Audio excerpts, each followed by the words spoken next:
இறைவனிடம் கையேந்துங்கள், அவன் இல்லை என்று சொல்லுவதில்லை. பொறுமையுடன் கேட்டு பாருங்கள், அவன் பொக்கிஷத்தை மூடுவதில்லை. இறைவனிடம் கையேந்துங்கள், அவன் இல்லை என்று சொல்லுவதில்லை.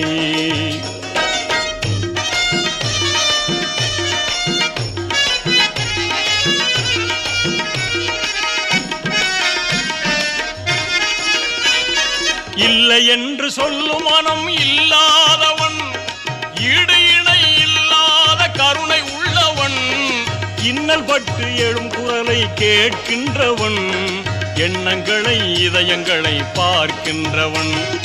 இறைவனிடம் கையேந்துங்கள், அவன் இல்லை என்று சொல்லுவதில்லை.